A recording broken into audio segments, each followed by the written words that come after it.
everyone and welcome back once again on your favorite learning platform which is Zowil Expert. And students, यही तो वो platform है जहां पे हम और आप मिलके कर रहे हैं हर दिन अपने CUET की प्रिपरेशन। एंड जैसा कि आपको पता है कि हमारे बहुत ही हार्ड वर्किंग टीचर्स हर दिन लाइव आके आपको हर एक सब्जेक्ट के डिटेल्ड एक्सप्लेनेशन दे रहे हैं ताकि आप अपने आप को इस CUET एग्जाम्स के लिए अच्छे से प्रिपेयर कर पाए। तो हम उम्मीद करते हैं कि जितना हमें यहाँ पे आपको पढ़ा के मजा आ रहा है उतना ही आप हमारे सेशंस को भी एंजॉय कर पा रहे होंगे। And as you all know, मैं यहाँ पे आपके लिए बिजनेस स्टडीज के लाइव सेशंस को लेके आती हूँ और हम अलग अलग state universities as well as हमारी सेंट्रल यूनिवर्सिटीज में आए अलग अलग पेपर्स को डिस्कस करते हैं और हम देखते हैं कि उनमें किन टाइप के क्वेश्चंस पूछे गए थे और उन क्वेश्चंस को हम यहाँ पे एक एक करके डील करने की कोशिश करते हैं। तो आइए आज के सेशन को भी हम स्टार्ट कर देते हैं और आज के सेशन में हम अपने बिजनेस स्टडीज के सिलेबस का नेक्स्ट चैप्टर कवर करने वाले हैं जिसका नाम क्या है, कंज्यूमर प्रोटेक्शन। और ये वही चैप्टर है जो आप लोग ऑलरेडी पढ़ के आए हो और इसी से रिलेटेड अब जितने भी क्वेश्चंस हैं उनको हम एक एक करके देखते हैं। तो यहाँ पे सबसे जो पहला क्वेश्चन आ रहा है वो क्या आ रहा है, कह रहा है कि which quality certification mark is used to ensure the safety of electrical goods। Again अब बहुत सारे अलग अलग मार्क्स होते हैं, ठीक है, जो कि अलग अलग टाइप के गुड्स पे लगाए जाते हैं ताकि वो कंज्यूमर्स को ये इंफॉर्मेशन दे सकें कि हमारा जो प्रोडक्ट है वो सर्टिफाइड प्रोडक्ट है। तो यहाँ पे कह रहा है कि अगर हम इलेक्ट्रिकल गुड्स की बात करें तो इलेक्ट्रिकल गुड्स सेफ हैं कि नहीं, ठीक है, और उनके बारे में जो भी इंफॉर्मेशन होती है उनको सर्टिफाई करने के लिए कौन सा मार्क लगाया जाता है। सो देख लेते हैं हमारे ऑप्शंस क्या क्या है। पहला कह रहा है हॉलमार्क। तो यू ऑल नो स्टूडेंट्स कि जो हॉलमार्क का मार्क होता है ये कहाँ पे लगाया जाता है, ये मेटल्स पे लगाया जाता है, ठीक है, चाहे वो गोल्ड हो, चाहे वो सिल्वर हो, प्लैटिनम हो, जो अलग अलग मेटल्स होते हैं उन पे ये मार्क लगाया जाता है। और इस मार्क को लगाने का मतलब क्या होता है, इस मार्क को लगाने का मतलब होता है कि ये जो स्पेसिफिक मेटल है ये कैसा है, प्योर मेटल है और उसकी प्योरिटी के बारे में भी उसमें इंफॉर्मेशन दी होती है। तो हम यहाँ पे क्या कर रहे हैं कि यहाँ पे ये इसको मेटल्स के लिए यूज किया जाता है और हमें किसके लिए जानना है, इलेक्ट्रिकल गुड्स के लिए जानना है। सेकंड क्या कह रहा है, AG मार्क, ठीक है, तो नाम से यहाँ पे आप इसको लर्न कर सकते हैं कि AG मार्क हमेशा एग्रीकल्चरल प्रोडक्ट्स में लगाया जाता है, उनको सर्टिफाई करने के लिए लगाया जाता है, ठीक है। थर्ड क्या कह रहा है, ISI। तो यस, अगर हम इलेक्ट्रिकल गुड्स की बात करें, चाहे वो आपकी बल्ब हो, ठीक है, ट्यूबलाइट हो, कोई भी इलेक्ट्रिकल अप्लायंस हो, तो वहां पे हमेशा ISI का मार्क यूज किया जाता है और ये मार्क ये दर्शाता है कि ये जो पर्टिकुलर इलेक्ट्रिकल गुड है ये किस हद तक सेफ रहता है, ठीक है। एंड FPO, तो ये अगेन किस पे यूज किया जाता है, फूड्स पे यूज किया जाता है, ठीक है। तो ये अलग अलग कैटेगरी है जो आपको याद रखनी है और हमें यहाँ से ये पता चल गया कि जो हमारा करेक्ट आंसर है वो क्या हो जाएगा, ऑप्शन नंबर C हो जाएगा। Now next question. Next question क्या कह रहा है, in developing countries like India, अगर हम इंडिया की बात करें जो कि क्या है, एक डेवलपिंग कंट्री है, the number of consumer organisation are very less. कह रहा है कि जो हमारा जो देश है यहाँ पे जो कंज्यूमर्स की ऑर्गेनाइजेशन होनी चाहिए उनका जो नंबर है वो अभी कैसा है, काफी कम है। This is related to which importance of consumer protection. कह रहा है कि यहाँ पे 4 ऑप्शंस दिए हैं, उन 4 ऑप्शंस में से ऐसा कौन सा ऑप्शन है जो कि इस पर्टिकुलर स्टेटमेंट को क्या करता है, आंसर करता है। तो सबसे पहला क्या कह रहा है, wide spread exploitation of consumers. तो जरूरी नहीं है कि अगर हमारे देश में कंज्यूमर्स वाली ऑर्गेनाइजेशन कम है तो इसका मतलब ये है कि ज्यादा से ज्यादा कंज्यूमर्स एक्सप्लॉइट किए जा रहे हैं। ऐसा नहीं है, हमारे देश में अभी भी ऐसी बहुत अच्छी अच्छी ऑर्गेनाइजेशन है। हमारा जो नियम कानून है, रूल्स एंड रेगुलेशंस है, वो आज भी बहुत ज्यादा कैसे हैं, रिजिड हैं और वो कंज्यूमर्स के फेवर में ज्यादातर होते हैं अगर वो जेन्युइन है। तो इस स्टेटमेंट का मतलब ये नहीं है कि ऑर्गेनाइजेशन के कम होने से एक्सप्लॉयटेशन बढ़ रहा है, ठीक है। फिर बी क्या आ गया, डायरेक्टिंग। ये तो आपको पता है कोई भी लॉजिक ही नहीं है इस क्वेश्चन से, इस ऑप्शन का कोई भी लॉजिक नहीं है क्योंकि डायरेक्टिंग क्या है, एक फंक्शन ऑफ मैनेजमेंट है, ठीक है। और ये आप पढ़ चुके हो, इसमें आप क्या करते हो, इसमें आप अपने यहाँ पे जो एम्प्लॉयज को लेके आए थे स्टाफिंग के थ्रू, उन आप मेंबर्स को प्रॉपर गाइडेंस देते हो, उनको इंस्ट्रक्शंस देते हो कि उन्हें आपकी ऑर्गेनाइजेशन में काम कैसे करना है। तो इसका और उसका कोई भी लॉजिक नहीं है। सी कह रहा है none of the above. Okay, अब डी देख लेते हैं। डी कह रहा है अनऑर्गेनाइज्ड कंज्यूमर। तो ये इसका करेक्ट आंसर हो जाएगा। व्हाई? बिकॉज ये अभी ये बता रहा है कि अभी भी जो हमारा कंज्यूमर प्रोटेक्शन का सेक्टर है वो अभी भी कैसा है? अनऑर्गेनाइज है। ठीक है, अभी भी इस वाले सेक्टर में बहुत सारा काम करना बाकी है। हमें कंज्यूमर्स को और ज्यादा सशक्त करने की कोशिशें करनी है और उनकी जो भी शिकायतें हैं, उनके जो भी ग्रीवियांस है, उनके प्रॉपर रिड्रेसल के लिए हमें क्या करना पड़ेगा? ज्यादा से ज्यादा ऑर्गेनाइजेशन बनानी पड़ेगी, ताकि जो कंज्यूमर्स हैं उनके साथ अगर कुछ गलत हो रहा है तो उनको उस पर जल्द इंसाफ मिल सके। तो यहाँ पे इसका करेक्ट आंसर क्या हो जाएगा? इसका correct answer option number D हो जाएगा। Now next, labelling. लेबल्स पता है ना आपके होते हैं, कोई भी प्रोडक्ट होता है तो उस पे पीछे लेबल्स लगे होते हैं, उसे हम लेबलिंग कहते हैं। Labelling a component of product mix help the consumer to exercise. दूसरे शब्दों में क्या पूछा जा रहा है कि अगर कोई भी प्रोडक्ट पे लेबल लगा होता है तो उस लेबल के लगे होने से हम यहाँ पे कौन से कंज्यूमर्स के राइट की बात कर रहे हैं।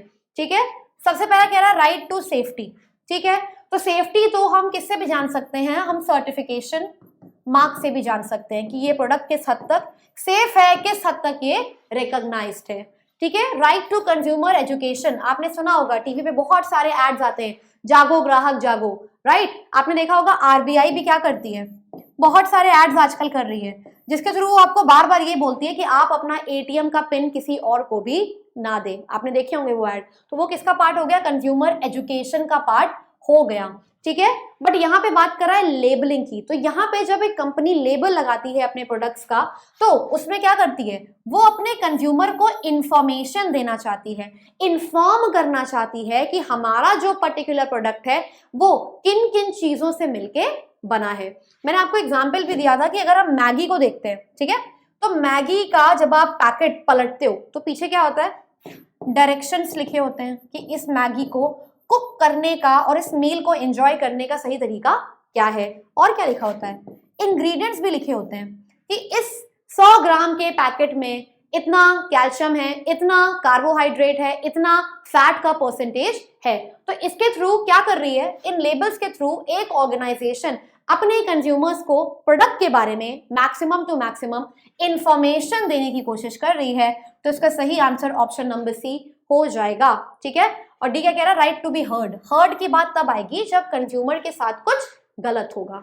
ठीक है, ओके, तो सही आंसर क्या हो गया? ऑप्शन नंबर सी हो गया। Now next, in which of the following it is compulsory to include a woman as a member। तो अगेन आप लोग इसको बहुत अच्छे से क्लास 12th में पढ़ के आए हो कि कैसे अलग अलग लेवल्स पे हमारे देश में कमीशंस बनाए गए हैं, फॉरम्स बनाए गए हैं, और आप ये भी इसको पढ़ चुके हो कि जो भी कमीशन हो, ठीक है, चाहे वो डिस्ट्रिक्ट वाला हो, चाहे वो स्टेट वाला हो, चाहे वो नेशनल वाला हो, सारे में ही हमारा जो लॉ है उसने ये कंपल्सरी कर दिया है कि वहां पे कौन होना चाहिए? वुमेन एज अ मेंबर होना चाहिए। कोई भी कमीशन हो वहां पे एक ना एक या एक से ज्यादा वुमेन मेंबर्स तो होंगे ही होंगे। Okay, now next question. अब बात कर रहा है किसकी? स्टेट कमीशन की। कह रहा है compensation claimed in a complaint made to the state commission must not exceed. Okay, तो बहुत ही अच्छा सा क्वेश्चन है। एंड आपको पता है कि हमारे देश में 3 लेवल पे कमीशंस बनाए जाते हैं। पहला है डिस्ट्रिक्ट, सेकंड है हमारा स्टेट के लेवल पे, और थर्ड है हमारा नेशनल लेवल पे। तो अगर आप एक कंज्यूमर हैं और आपके साथ कुछ गलत हुआ है तो आप सबसे पहले किसको अप्रोच कर सकते हो? सबसे पहले आप डिस्ट्रिक्ट कमीशन को अप्रोच कर सकते हो। कब? जब आपकी जो कंप्लेन है, ठीक है, या आपका जो केस है, उसकी अमाउंट कितने तक होगी? 50 लाख या 50 लाख से विद इन होगी। ठीक है, मतलब मान लीजिए आपने कोई प्रोडक्ट लिया था और आपके साथ कुछ गलत हुआ, कंपनी ने आपको फ्रॉड बेवकूफ बना दिया, आपके साथ फ्रॉड हो गया, और कितने तक का आपको फ्रॉड हुआ आपके साथ? 50 लाख या 50 लाख से कम का हुआ, तो आप इनको अप्रोच कर सकते हो। अगर आपके साथ जो फ्रॉड हुआ है वो 50 लाख से 2 करोड़ के बीच में कहीं लाई करता है, तो आप किसको अप्रोच कर सकते हो? डायरेक्टली आप स्टेट कमीशन को अप्रोच कर सकते हो। और अगर 2 करोड़ से ऊपर का घोटाला हुआ है आपके साथ, तो आप अपनी कंप्लेन को लेके डायरेक्टली कहां जा सकते हो? आप अपनी कंप्लेन को लेके नेशनल कमीशन में जा सकते हो। तो अगर हम इसके अकॉर्डिंग देखें तो क्या पूछ रहा है कि स्टेट कमीशन में जो हमारा अमाउंट है वो किस तक एक्सीड नहीं करना चाहिए। तो हम देख चुके हैं 50 लाख से 2 करोड़ से ज्यादा एक्सीड नहीं करना चाहिए। तो इसका सही आंसर क्या हो जाएगा? ऑप्शन नंबर सी हो जाएगा। नाउ देखिए, जो अभी मैंने आपसे ये चीज बोली थी, जागो ग्राहक जागो advertisement is highlighting which consumer right. तो मैंने आपको अभी बताया था कि ये जो अलग अलग एडवर्टीजमेंट्स होते हैं, ये जो अलग अलग कैंपेन्स होते हैं, ये कंज्यूमर्स के एक ही राइट के बारे में फोकस करते हैं, which is right to consumer education. यहाँ पे आपसे सरकार क्या बोल रही है कि कंज्यूमर्स को क्या करना चाहिए? उन्हें जीते जागते, उन्हें अच्छे से सारी इंफॉर्मेशन लेने के बाद क्या करना चाहिए? प्रोडक्ट को परचेज करना चाहिए। और अगर आपके साथ कुछ गलत होता है इन केस, तो हम लॉ, हमारे देश का जो कानून है वो इसीलिए बैठा है कि वो आपको इंसाफ दिला सके। तो हम यहाँ पे कह सकते हैं जागो ग्राहक जागो। अगर हम एडवर्टीजमेंट की बात कर रहे हैं तो इसके थ्रू गवर्नमेंट कंज्यूमर्स को एजुकेट करने की कोशिश कर रही है। तो इसका right answer option number B हो जाएगा। Next question, which of the following statement is correct? Okay, तो यहाँ पे बहुत सारे अलग अलग फॉरम एंड कमीशन की बात हुई है एंड कह रहा है कि इसमें से कौन सा जो स्टेटमेंट है वो करेक्ट है। ठीक है, तो district forum consist of president and 3 members. तो आप अगर क्लास 12th में अच्छे से कंज्यूमर प्रोटेक्शन के चैप्टर को पढ़ के आए हैं तो आप ये अपने आप ही एलिमिनेट कर पाएंगे कि यहाँ पे जो बात कही गई है वो कंप्लीटली सही नहीं है। सी कह रहा है national commission consist of president and at least 5 other members. No, again ये भी हमारा ऑप्शन क्या हो गया? गलत हो गया। Order passed by national commission in a matter of its original jurisdiction is appealable before the supreme court. No, it is actually appealable before the high court. तो ये वाला भी हमारा ऑप्शन क्या हो गया? गलत हो गया। अब यहाँ पे क्या कह रहा है कि जो स्टेट कमीशन होता है consist of 1 president and at least 2 other members. Yes, अब आपको पता है कि चाहे स्टेट कमीशन हो, चाहे डिस्ट्रिक्ट कमीशन हो, चाहे नेशनल कमीशन हो, उन सभी में अब किसका रोल बढ़ा दिया गया है? प्रेसिडेंट का रोल बढ़ा दिया गया है as per the new amendments. तो इसका जो करेक्ट आंसर है वो क्या हो जाएगा? आपका ऑप्शन नंबर बी हो जाएगा। नाउ नेक्स्ट, अब क्या कह रहा है? Many business firms have set up their own consumer service and grievance cell. अब आपने देखा होगा जब आप भी कोई प्रोडक्ट परचेज करके लाते हो तो उस प्रोडक्ट के पीछे क्या लिखा होता है? Customer helpline number. यस, ये क्यों किया जा रहा है? ये इसलिए किया जा रहा है ताकि अगर कोई कंज्यूमर किसी कंपनी का एक पर्टिकुलर प्रोडक्ट लेके जाती है, ठीक है, एंड उस प्रोडक्ट को यूज करने में उन कंज्यूमर को कोई दिक्कत आती है या उन्हें प्रोडक्ट अच्छा नहीं लग रहा, वो कोई शिकायत करना चाहते हैं या कोई सजेशन देना चाहते हैं, तो इसीलिए कस्टमर हेल्पलाइन नंबर दी जाती है ताकि जो ग्राहक है, कंज्यूमर है, वो डायरेक्टली कानून के पास ना जाकर पहले किसके पास आ सके? पहले वो कंपनी के पास आ सके और कंपनी क्या कर सके? यहीं पे मसलों को सुलझा सके। कंपनी कस्टमर्स के वो ग्रीवियंसेस को क्या कर सके? रिसीव कर सके, उन्हें सजेशन दे सके, उनको प्रॉपर सोल्यूशन दे सके। तो वही चीज यहाँ पे कह रहा है कि अब कंज्यूमर्स के लिए proper grievance and services cell organisation ने खुद बनाना शुरू कर दिया है। Which right is being highlighted in the given statement. बहुत सारे राइट्स आपने पढ़े हैं और वही चीज पूछ रहा है कि यहाँ पे कौन से वाले राइट को हाईलाइट किया गया है। ठीक है, तो अगेन यहाँ पे कंज्यूमर एजुकेशन की बात तो नहीं हो रही है, ठीक है, क्योंकि हम यहाँ पे कंज्यूमर्स के ग्रीवियंसेस को सॉल्व करने की बात कर रहे हैं। ओके, सेकंड कह रहा है राइट टू बी हर्ड। बाकी ऑप्शन देख लेते हैं, right to seek redressal and right to be inform. तो अगर मैं यहाँ पे सी ऑप्शन की बात करूं, राइट टू सीक रिड्रेसल, तो रिड्रेसल के लिए कंज्यूमर्स के पास पूरा अधिकार है कि वो किसके पास जा सकता है?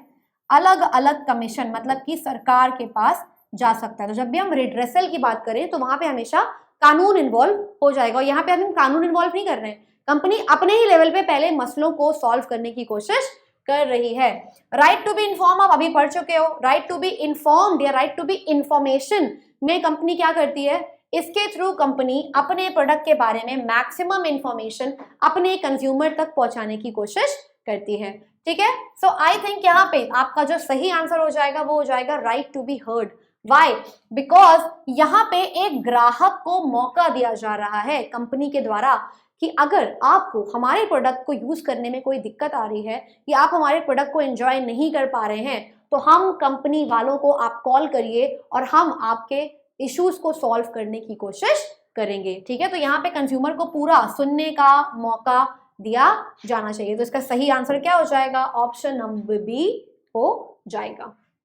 Okay, on a packet of juice, ठीक है, chips, biscuits, what mark should be present? तो अभी हम लोग ये चीज पढ़ के आए थे कि जो एजी मार्क होता है वो एग्रीकल्चरल प्रोडक्ट्स में यूज होता है, आईएसआई मार्क होता है वो इलेक्ट्रिकल गुड्स में यूज होता है, और जो एफपीओ का मार्क होता है वो किस में होता है?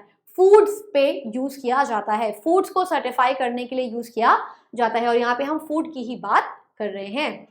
Now next, again a factual question जो अगेन आप लोग क्लास 12th में पढ़ के आए हो, और ये चीजें आपको लर्न करनी है। जो कानून ने चीजें बनाई हैं ये वैसे ही चल रही हैं, तो इसमें ऐसा कुछ नहीं है कि मैं आपको कुछ एक्सप्लेन करूं। ठीक है, तो कह रहा है हु कैन बी अ जज ऑफ स्टेट कमीशन? तो आपको ये चीज पता है कि स्टेट कमीशन की हम जब भी बात करेंगे तो वहां पे हमेशा कोई भी रिटायर्ड या वर्किंग जज ऑफ हाई कोर्ट इसका जज बन सकता है। कोई लॉजिक नहीं है, जो सरकार ने नियम कानून तय किए हैं हमें उनको फॉलो करना पड़ेगा। तो इसका सही आंसर ऑप्शन नंबर बी हो जाएगा।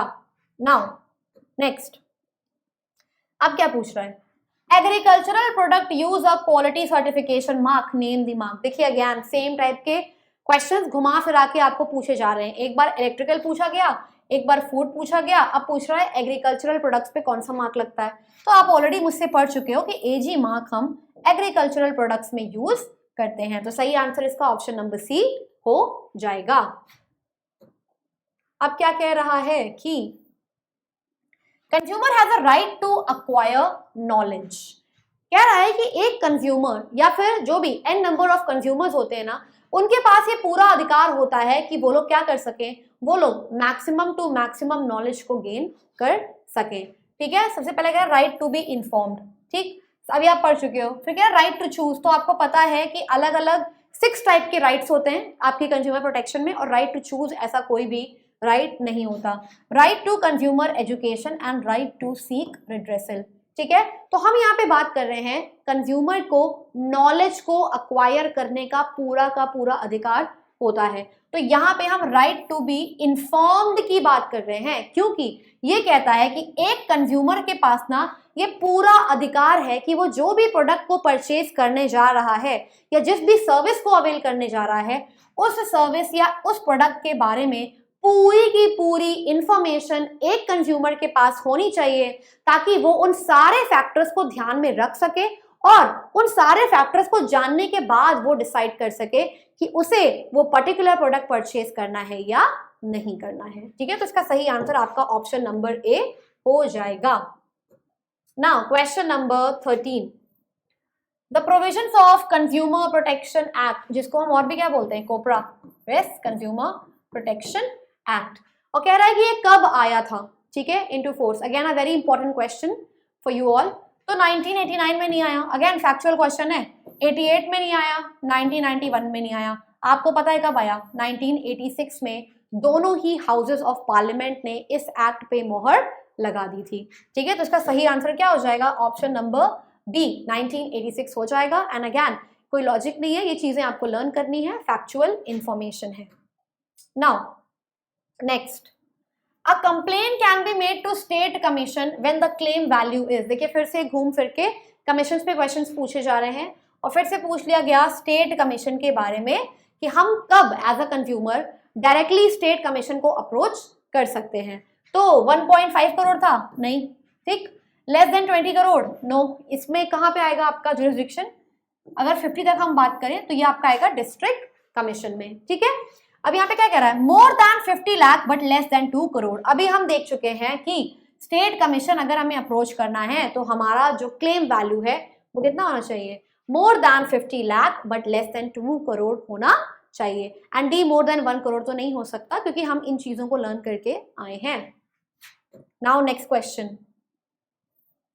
Who can file a complaint before the appropriate consumer forum. तो सबसे पहला डी ए क्या कह रहा है, ए कह रहा है नन ऑफ द अबव, बाकी ऑप्शंस हमने देखे नहीं और पहला ही क्या आ गया, none of the above. B कह रहा है सेंट्रल गवर्नमेंट और any state government, okay. C कह रहा है any registered consumer association and D क्या कह रहा है, बोथ बी एंड सी। तो इसका राइट ऑप्शन क्या हो जाएगा, इसका राइट ऑप्शन हो जाएगा आपका आंसर नंबर डी, जो कि ये कह रहा है कि भले सरकार हो, चाहे वो स्टेट गवर्नमेंट हो चाहे वो सेंट्रल गवर्नमेंट हो, या कोई आम सा देश का नागरिक हो, ठीक है, या फिर कोई रजिस्टर्ड एसोसिएशन हो, उन सारों के पास ये अधिकार होता है कि वो अपनी अलग अलग कंप्लेन, अपने अलग अलग ग्रीवियंसेस को लेके कंज्यूमर फोरम तक जा सकते हैं, ठीक है। तो यहाँ पे हमारा सही आंसर क्या हो गया, ऑप्शन नंबर डी हो गया, okay. Informing the consumer about the content of the product, ठीक है। जैसे मैंने अभी आपको मैगी का एग्जांपल दिया था कि मैगी में पीछे स्पेसिफाई होता है कि एक मैगी के पैकेट में कौन कौन से कंटेंट पड़े हुए हैं। इट्स यूसेज, मैगी को आप यूज कैसे कर सकते हो, मतलब उसको आप कैसे प्रिपेयर कर सकते हो, कैसे पका सकते हो, इज अ पार्ट ऑफ, ठीक है।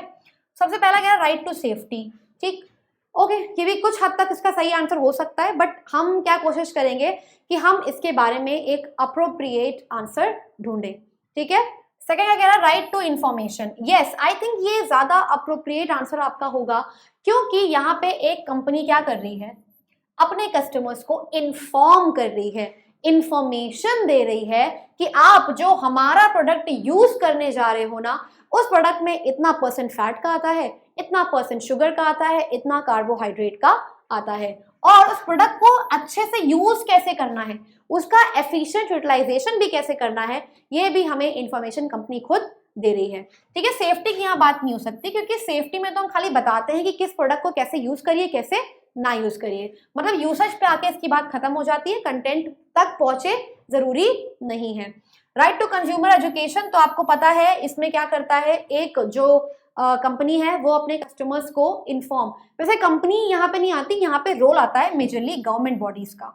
वो लोग क्या करते हैं, वो लोग अपने कस्टमर्स को, वो लोग अपने देश के लोगों को मैक्सिमम टू मैक्सिमम इंफॉर्मेशन देने की कोशिश करते हैं, ताकि उनको कोई भी बिजनेस ऑर्गेनाइजेशन बेवकूफ ना बना सके। And D, right to be heard, again ये भी कोई लॉजिकल आंसर नहीं है, तो इसका करेक्ट आंसर क्या हो जाएगा, option number B, right to information हो जाएगा। नेक्स्ट क्वेश्चन, अब यहाँ पे बात हो रही है किसकी, राइट टू सेफ्टी की, कि राइट टू सेफ्टी क्या कहता है।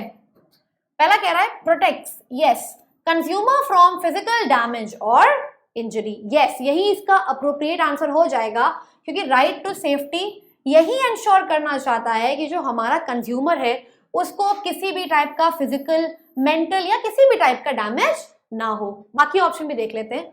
Inform the consumer about price, तो सेफ्टी और प्राइस का कोई भी कनेक्शन नहीं है। सी क्या कह रहा है, बोथ ए एंड बी, अब जब बी गलत है तो बोथ ए एंड बी सही आंसर नहीं हो सकता, और डी क्या कह रहा है, नन ऑफ द अबव, तो अगेन हमें अपना करेक्ट आंसर मिल चुका है, जो कि हमें ये बताता है कि राइट टू सेफ्टी में एक कंज्यूमर को ये इन्फॉर्म किया जाता है कि एक प्रोडक्ट को आप सेफली कैसे यूज कर सकते हो ताकि कोई भी डैमेज ना आए, ओके।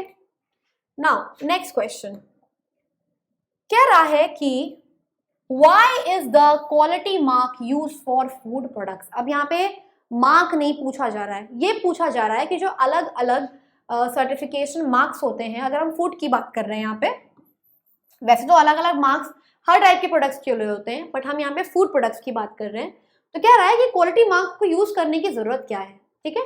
तो यहाँ पे तो लिखा एजी मार्क, तो हमको पता है कि यहाँ पे सर्टिफिकेशन नहीं पूछा जा रहा है, रीजन पूछा जा रहा है, तो ये हॉल मार्क भी अपने आप हट जाएगा, ISI भी अपने आप हट जाएगा, क्योंकि हम यहाँ पे मार्क की बात नहीं कर रहे हैं, रीजन की बात कर रहे हैं। डी क्या कह रहा है, ensuring conformity of performance with established standards, मतलब कि जो फूड के लिए स्टैंडर्ड सेट किए गए हैं गवर्नमेंट के द्वारा, अलग अलग गवर्नमेंट की ऑर्गेनाइजेशन, एसोसिएशन के द्वारा, क्या उस हद तक कंज्यूमर्स के लिए फूड मैन्युफैक्चर किया जा रहा है, इसीलिए हम क्या यूज करते हैं, इसीलिए हम फूड के लिए अलग से क्वालिटी मार्क यूज करते हैं। तो जो भी कंपनीज हैं वो ऐसे ही कुछ खराब सा अपने कंज्यूमर्स को ना खिला दें, इसके लिए हम क्वालिटी मार्क को यूज करते हैं। तो इसका सही आंसर क्या हो जाएगा, ऑप्शन नंबर बी हो जाएगा। ओके, एंड आज का लास्ट क्वेश्चन देख लेते हैं, जो कि हमसे क्या कह रहा है, name the right which requires manufacturers to provide information